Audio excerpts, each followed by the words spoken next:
Noticias. 14 años haciendo la diferencia. Continuamos juntos a distancia. Buenas noches, amigo televidente, y gracias por estar con nosotros. Esta noche la actualización de los datos en torno a la pandemia y en torno al contagio también de más personas de coronavirus COVID-19 estuvo a cargo del ministro de Salud Pública. Ya lo indicamos, continúa en incremento esta cifra y también lamentablemente la cifra de víctimas mortales.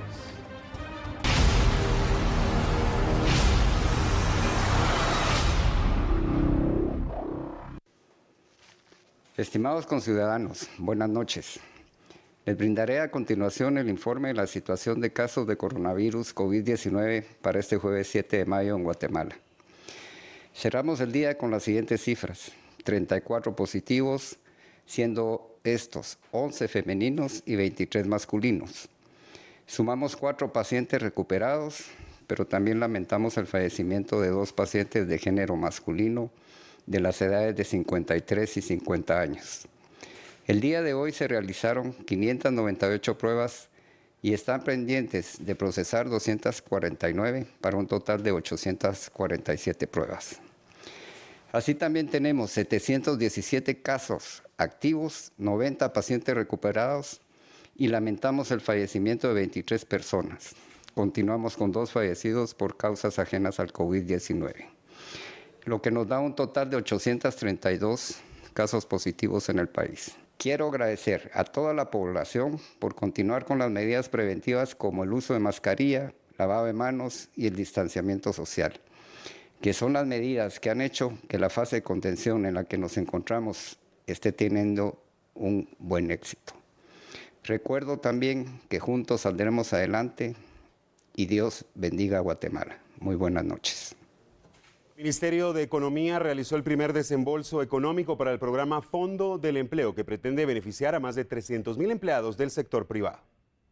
El Ministerio de Economía espera beneficiar por los próximos 3 meses a más de 300,000 guatemaltecos con un pago de 75 quetzales diarios. El titular de esa cartera confirmó que ya se realizó el primer desembolso económico del programa Fondo del Empleo, el cual forma parte de los programas sociales que el Ejecutivo creó para apoyar la economía durante el tiempo que duren las medidas sanitarias establecidas para contrarrestar el coronavirus. Sí, nosotros estamos trabajando de hacer el depósito hoy de los trabajadores que fueron suspendidos en la primera quincena de abril. El dato cuando de anoche eran 8,000, ahorita acabo de recibir un mensaje, ya vamos por 16,000. Es un dato que va caminando porque los sistemas siguen avanzando y esperamos que el día de mañana a las empresas que hayan revisado la planilla de la segunda quincena podamos estar apoyando la segunda quincena. Yo quiero enfatizar lo que dijo el vicepresidente, que a los empresarios que usen esta plataforma, es una plataforma para apoyar a las empresas que han tenido que parar y que los trabajadores tengan al menos un sustento mientras estas empresas vuelven a ponerse a trabajar de una manera constante, que algún día van a estar trabajando. El titular de esa cartera confirmó que se trabaja de manera conjunta con el Ministerio de Trabajo y Previsión Social para incluir a todos los trabajadores del sector privado a los cuales se les suspendió el contrato laboral. De empresas que tenemos ahorita dentro del ministerio, nosotros tenemos una dentro del Ministerio de Economía que ya nos las trasladó, son 2.143 empresas que nos ha trasladado el Ministerio de Trabajo, para un total de 38,000 empleados registrados, aprobados. El Ministerio de Trabajo nos ha trasladado 48,000, quiere decir que hay 10,000 trabajadores que están en proceso de que el Ministerio de Economía los apruebe después de que el Ministerio de Trabajo lo ha hecho. Pero eso es cuestión de un día, así como... El ministro de Economía informó que el pago del bono se realiza directamente en la cuenta de cada trabajador o se genera un número de PIN para realizar retiros en los cajeros automáticos. El sector turístico de nuestro país también se ha visto fuertemente golpeado ante la pandemia y ante ello el INGUA trabaja ya en una campaña de reactivación. El Instituto Guatemalteco de Turismo ha estimado una pérdida de $562 millones en divisas para este año. Sin embargo, otra de las preocupaciones del sector turístico es la paralización de más de 400.000 fuentes de empleo en hoteles, guías turísticos, venta de artesanías, entre otras actividades, ante la presencia del coronavirus. Y se perderá alrededor del 45% de lo que esperábamos ingresar al país en concepto de turismo nacional y turismo internacional. Yo me atrevería a decir que en este momento el empleo andará rondando los 460.000 fuentes de trabajo que en este momento están parados. O sea, no hay un trabajo ni de guías de turismo, ni de tour operadores, ni de agentes de viajes, ni de empleados de líneas aéreas, ni de los guías generales y guías rurales. El director del INGUAT señaló que desde ya trabajan en una estrategia de reactivación turística nacional e internacional. Esto conlleva la creación de promociones para poner de nuevo a Guatemala en la mira turística. Entonces, nosotros esperamos que a partir del día 15 de julio podamos salir ya con la campaña de reactivación en todos los departamentos del país donde se tengan sitios o destinos turísticos. La idea acá es que el guatemalteco vuelva a reconocer a Guatemala, vuelva a tener ese sentido de pertenencia en nuestro país, con todo el respeto que merecen mis colegas de Centroamérica. Guatemala tiene, solo Guatemala, lo que no tenemos en los últimos 6 países. Entonces, estamos para apoyar. Atención, vamos ahora con la ampliación de uno de nuestros titulares. Y es que el toque de queda ha evitado que el virus se propague en nuestro país, pero también ha permitido un respiro para la naturaleza. Ejemplo de ello lo que está ocurriendo en el lago de Amatitlán. Poco a poco la flora y fauna del lago comenzaron a recuperar el espacio que perdieron. Aves, peces o mariposas se desplazan libremente por las aguas del lago. El año pasado se hicieron 2 monitoreos en el cual se detectaron 57 especies. Estamos hablando de aves, de mamíferos, de mariposas, de plantas y también estamos hablando de caracoles. Este es un trabajo que se ha estado haciendo y este año pues creemos que vamos a tomar un poco más de auge. Creemos nosotros que el lago pues es un cuerpo de agua que se puede rescatar, que es un trabajo de todos y es responsabilidad de todos. Si nos damos cuenta, pues hay especies, hay aves, hay mamíferos y que están dentro del ecosistema del lago. Por lo que sí hacemos un llamado a las personas que tomen conciencia en el tema del manejo de los residuos y desechos que están generando, tanto líquidos como sólidos. Y es que el lago de Amatitlán no está muerto. En él viven 57 especies entre mamíferos, peces, aves, entre otros. Poco a poco, con el descanso y el periodo de cuarentena y la poca afluencia de personas, cada una de ellas ha recuperado su espacio. Asimismo, algunas especies migratorias pues se han sumado a habitar este lago de Amatitlán, como los pelícanos que apreciamos allá en el fondo.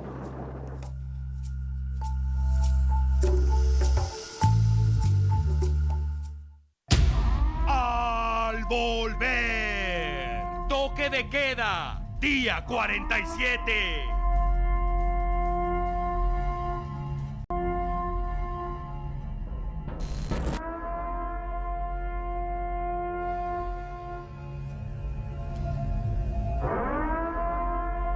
Son 10 horas en las que se supone la mayoría de personas deben permanecer en su vivienda. Está claro que no todos cumplen con eso y terminan arrestados, pero la gran mayoría, afortunadamente, sí lo hace. Es importante hacerlo. Cada día que pasa hay más noticias sobre una vacuna contra el virus, pero de momento y mientras llega, lo mejor es quedarse en casa. Si tiene que salir, ya lo sabe, límpiese adecuadamente al volver. La cifra de contagios en Guatemala sigue creciendo. Todos los días se habla de más de 30 positivos y aunque lento comparado con otros países, también está creciendo el número de víctimas mortales. El virus provoca fiebre, tos seca y serias complicaciones en las vías respiratorias si no se trata a tiempo. Las personas que pueden ser más perjudicadas son las que ya padecen una enfermedad, sin importar la edad. Por favor, quédese en casa, no se arriesgue, cuide a su familia, Préstele atención especial a los adultos mayores y niños. La situación económica es complicada para la gran mayoría, pero sin duda alguna, hay personas más afectadas que otras. Si está en sus posibilidades, ayude, regale un poco de lo que tiene. Lo mejor en este momento es no visitar a sus familiares. Se viene el Día de la Madre, por ejemplo, pero lo mejor, insisto, es quedarse en casa. Llame a su progenitora, aproveche la tecnología. Ellas entenderán que este 10 de mayo será inusual, pero su mejor regalo, su tranquilidad, su paz, será siempre saber que sus hijos y nietos están bien y a salvo. Ya habrá tiempo para las reuniones familiares, pero depende de lo que hoy hagamos para que en esas reuniones estemos todos. Toque de queda, día 47.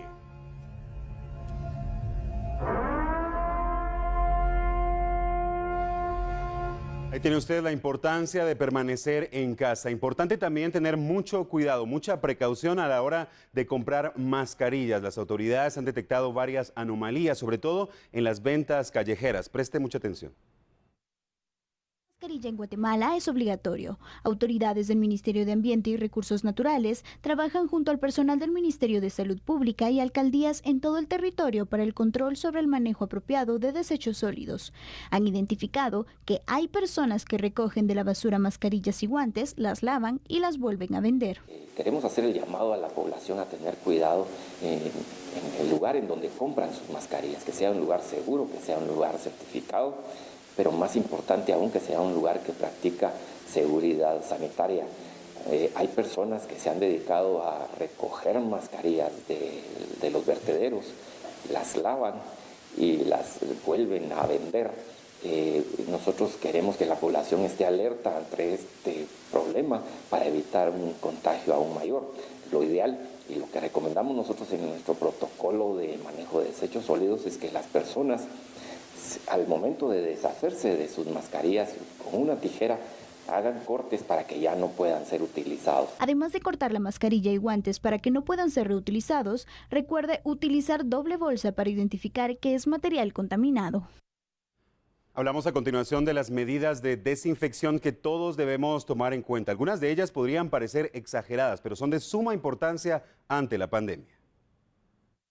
El nuevo coronavirus o COVID-19 puede durar entre 1 y 2 días en superficies de madera, ropa o vidrio y hasta más de 4 días en plásticos, billetes, mascarillas quirúrgicas y en el acero inoxidable.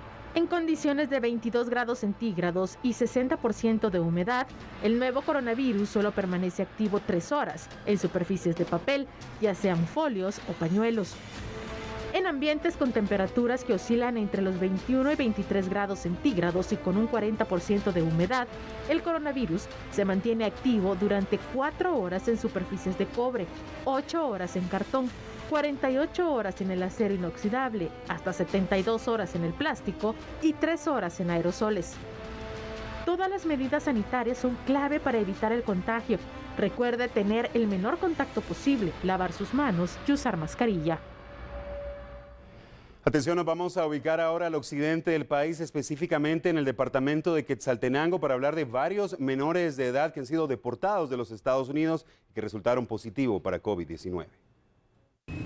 Regresaron de México y llegaron a Quetzaltenango. En esta casa hogar, a cargo de la Secretaría de Bienestar Social, fueron llevados con otro grupo de adolescentes, quedando al resguardo de los encargados de la institución y de autoridades del Ministerio de Salud. Tal y como establecen los protocolos de sanidad, estos 4 menores, 3 de ellos de sexo masculino, fueron sometidos a las pruebas del nuevo coronavirus para descartar o confirmar que sean portadores de la enfermedad. El resultado fue positivo y rápidamente quedaron aislados, mientras que el resto de adolescentes retornados, también desde México, están en cuarentena, al igual que el personal del refugio. Carlos Gómez de la SBS dijo que los infectados traían consigo un certificado médico que establecía que se encontraban en buen estado de salud, pero no constaba que estuvieran libres del COVID-19. A la fecha, la Secretaría de Bienestar Social de la Presidencia ha dado refugio a 440 menores no acompañados y dentro de las medidas que ha implementado se encuentra un nuevo modelo que consiste en la habilitación de otro albergue con cuartos individuales y con baño privado para cada niño o adolescente. Estamos de regreso, continuamos ahora con otro tipo de noticias y mucha atención porque agentes de la Policía Nacional Civil en conjunto con fiscales del Ministerio Público realizaron varios allanamientos al occidente del país, esto en seguimiento a un caso de pornografía infantil. Uno de los allanamientos ocurrió en San Andrés de Metabaj, departamento de Sololá. El personal de la Fiscalía contra la Trata de Personas del Ministerio Público dio acompañamiento a agentes policiales, quienes capturaron a Carlos Andrés Morales Tol, alias El Pony. La acusación que pesa contra este hombre es por comercialización y difusión de pornografía infantil. Según la investigación, Morales Tol tenía videos y fotografías de una adolescente desnuda, a quien amenazó con publicarlas en las redes sociales si no se casaba con él, mientras que en Chimaltenango las autoridades secuestraron varios dispositivos electrónicos como computadoras, celulares y memorias USB, donde aparentemente se almacenaba material pornográfico de niños y adolescentes. Maynor Pinto, fiscal contra la trata de personas, explicó que quienes están detrás de estas actividades inhumanas utilizan las redes sociales para pedir fotografías y videos a sus víctimas. Retomamos el tema de la crisis sanitaria. Atención, nos vamos a ubicar ahora en el departamento de Huehuetenango. Lamentablemente tenemos que hablar de una de las víctimas mortales a causa de la pandemia. Las autoridades del área de salud de Huehuetenango confirmaron esta tarde el primer fallecido por COVID-19 en este departamento. La víctima murió el pasado 4 de mayo en el hospital de San Pedro Necta y no estuvo en cuarentena. Su contagio se originó en una finca del municipio de La Libertad y podría ser comunitario, según aseguran las autoridades. Pero en ese momento se tomó la muestra y ya tenemos el resultado, que es positivo. ¿Con cuántas personas tuvo contacto esta persona fallecida? Y también, ¿qué edad? Y si nos podría decir cómo fue que se contagió. Realmente él trabajaba en una finca. Hace un par de días regresó, se sentía mal y buscó ayuda, fue al Hospital Nacional, donde realmente fue atendido también, pero súbitamente empezó a deteriorarse, aunque tiene antecedentes de enfermedades crónicas, según lo que nos mencionaba el médico que atendió, más que él pensando más una insuficiencia cardíaca congestiva y como también fumador crónico. Entonces eso también hace que presenten tos, ¿verdad? Y por eso que también empezaron a sospechar y por eso se tomó la muestra. Viven 4 personas con él, ya se está investigando en donde ha estado él, incluso el centro de salud ya empezó a accionar más que todo, ¿verdad? Y también a nivel municipal. Yo creo que a nivel del alcalde tienen un buen apoyo, porque tengo entendido que van a cerrar prácticamente el lugar donde estaba él. Ya se está manejando ahora un cordón sanitario a nivel del municipio. Eso no nos compete a nosotros, más que todo va a ser un acuerdo ministerial, que ya se informó y estamos pendientes. De momento, 4 familiares del fallecido están en cuarentena, mientras que los médicos que lo atendieron no quedaron aislados debido a que, según las autoridades, utilizaron todos los protocolos de seguridad. En Huehuetenango reporta Daniel Méndez. De regreso a Ciudad Capital, hablamos ahora de cómo la Policía Nacional Civil construye un hospital, esto ante posibles contagios entre sus filas. En la zona 6 de la capital se construye un hospital para atender a los agentes contagiados con coronavirus. Según las autoridades de esa institución, estará dentro de las instalaciones del Club de Oficiales de la PNC y ya tiene un 50% avanzado los trabajos de construcción. Según el subdirector general de Hospitales Policiales, Jorge Cifuentes, el hospital tendrá una capacidad para atender a 55 pacientes infectados con COVID-19 y únicamente se atenderán a los agentes de esa institución que sean contagiados. Aún no se ha establecido la fecha de inauguración del hospital, pero aseguran que está siendo construido con fondos de la Policía Nacional Civil. Atención, vamos ahora con la información internacional y vamos a iniciar en el vecino país de México, que vive en estos momentos una de sus peores crisis. México llega a su semana más crítica de contagios del nuevo coronavirus con más de 26,000 casos confirmados y 2,507 muertes. Este país comienza a enfrentar saturación en algunos hospitales, mientras que centros crematorios se han visto ya colapsados. De acuerdo con las más recientes proyecciones de autoridades de salud, el pico máximo de contagios por COVID-19 se dará este viernes, por lo que la alerta epidemiológica ha incrementado. El gobierno del presidente Andrés Manuel López Obrador también reforzó la vigilancia en domicilios de personas en cuarentena y ha pedido a la población a utilizar la mascarilla y gel antibacterial. En México están prohibidas, entre otras actividades, las reuniones masivas y paseos al aire libre. En Estados Unidos sigue creciendo la cifra de personas que perdieron su empleo por la crisis sanitaria. El Departamento de Trabajo de ese país informó este jueves que son ya 33 millones de personas que han solicitado un subsidio. Estas peticiones han surgido principalmente en California, Texas, Georgia y Nueva York, los estados más afectados por la pandemia del nuevo coronavirus. Aunque el número ha crecido, el gobierno asegura que más de 2 millones ya recibieron el beneficio económico. Algunos analistas apuntan a que el desempleo pudo llegar al 16% solo en abril, después de registrarse un índice del 4,4% en marzo. Además de afrontar una crisis económica sin precedentes, Estados Unidos también atraviesa una situación crítica en materia de salubridad, al ser el país más afectado del mundo por el COVID-19. El regreso de estudiantes a las escuelas en China sigue siendo una de las escenas más recurrentes desde que se levantó el confinamiento. En algunos centros educativos, el retorno a clases ha sido muy particular y llamativo, principalmente con los niños. Estas son imágenes captadas en la entrada de un prestigioso colegio en Shanghái, donde los pequeños, antes de ingresar a sus salones de clases, cumplen con un protocolo de sanidad. Les desinfectan los zapatos, les quitan la mascarilla, les colocan gel antibacterial y les toman la temperatura con un aparato bastante innovador. Las imágenes se han hecho viral en la red y las reacciones han sido en su mayoría de asombro debido a estas importantes acciones que las autoridades educativas chinas han tomado para mantener protegidos a sus estudiantes. Estamos de regreso, amigo televidente, continuamos juntos a distancia. Mucha atención, le vamos a presentar ahora un servicio T13. Recordemos que los adultos mayores están pasando una situación bastante complicada con la pandemia del coronavirus. Vamos a conocer a continuación la siguiente historia.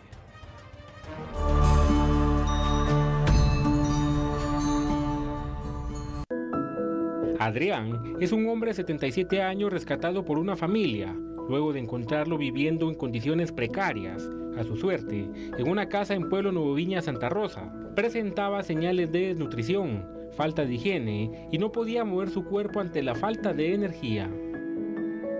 El día que llegamos, para ser exacto, es un domingo, él estaba ya en condiciones muy malas, ¿verdad? Con un maltrato físico y lo vimos nosotros que estaba todo sucio, maltratado, sin quien lo pudiera ayudar. Entonces decidimos que estábamos buscando bomberos, pero al no encontrarlo, las personas de acá nos dijeron que estaba este asilo. Pues venimos a buscar al señor y él pues optó por irlo a ver y de una vez lo trajimos. Así es como... ¿Ustedes lo apoyaron para traer a este lugar? ¿Ya han permanecido en contacto con él también? Sí. Sin embargo, él tiene que pagar alguna cuota para poder traer a este lugar. Sí, fíjese que él a un principio nos dijo que costaba 2,000 la mensualidad, pero al ver que no nos apoyaban y que nosotros ahorita también estamos en escasos recursos por la pandemia, entonces él nos dijo que entre él y nosotros pues mirábamos cómo hiciéramos, ¿verdad? Porque las otras personas pues igual no están como para ayudar. Entonces dijo... Quienes lo encontraron no sabían a dónde llevarlo. Sin embargo, entre vueltas por el poblado, se contactaron con una persona encargada de un asilo de ancianos. Les dijo que podían llevarlo a dicho centro, pero tendría un costo mensual. Ellos no eran familiares del desamparado, lo que le explicaron al encargado del lugar, quien al ver la situación de vida del anciano, no dudó en recibirlo y ver de qué forma lo apoyaban. Varias semanas han pasado y Adrián muestra una mejoría radical. Sin embargo, la situación del asilo se torna difícil ante el COVID-19, por lo que piden la ayuda de la sociedad para conseguir víveres, pañales y medicina para los 6 ancianos que viven en ese lugar, incluyendo a don Adrián. Tenemos 4 abuelitos y 2 abuelitas. Ellos actualmente, ¿cómo se encuentran con la situación de la pandemia? ¿Están bajo cuidados especiales para evitar que sean contagiados? Cuéntanos un poquito de todo esto. Pues ahorita, gracias a Dios, ellos se encuentran bien de salud, ¿verdad? Porque gracias a Dios aquí no se ha visto ni un caso de eso, ¿verdad? Entonces ellos, como podrán ver, se encuentran, para mí se ven estables, ¿verdad? Entonces, ahí están, gracias a Dios. Cuéntenos, ¿este lugar recibe ayuda del Estado o de quién recibe ayuda? Pues fíjese que aquí podríamos decir que de la municipalidad solo una vez que vinieron a dar unos víveres, ¿verdad? De ahí no. Generalmente, ¿quién nos apoya a ustedes? Prácticamente ninguno, ¿verdad? Porque a lo que yo he visto acá, hasta ahorita que estaba en estas crisis, entonces sí han venido unas personas a visitar, a ver cómo están, en qué pueden ayudar, ¿verdad? Pero ya de tiempo atrás, si no, nadie ha venido a ver aquí en qué estado están los abuelitos. Como me comentaba usted, 6 abuelitos se encuentran aquí recluidos. En este caso, la gente que lo quisiera apoyar, es importante tomar en cuenta la situación que está viviendo. ¿Algún tipo de ayuda? ¿Cuál podría ser la indicada en este caso? Pues para mí, para cualquier ayuda que venga a servirles a ellos, en alimentos, también en ropa, ¿verdad? Porque ellos también necesitan su ropita.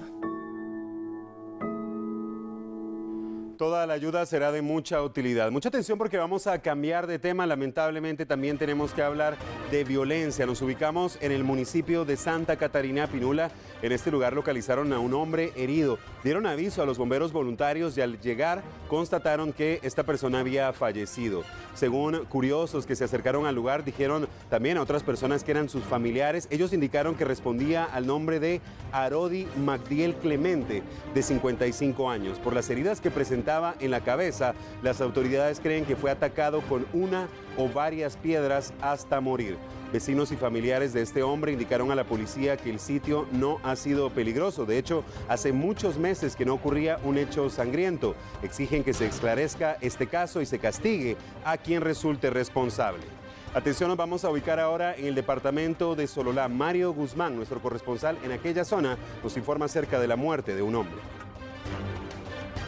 Víctor Sean Morales, de 28 años, fue identificado la víctima, quien perdió la vida cuando se encontraba talando un enorme árbol en la comunidad de Camanchaj de Chichicastenango, Quiché. Familiares quienes lo acompañaban alertaron a bomberos municipales departamentales, quienes al llegar lo evaluaron, pero lamentablemente ya no contaba con signos vitales. El fallecido estaba cortando leña para llevar a su comunidad. Es lamentable lo que sucedió, pues este muchacho seguramente amaneció y con ganas de salir adelante en la vida decidió ir a trabajar.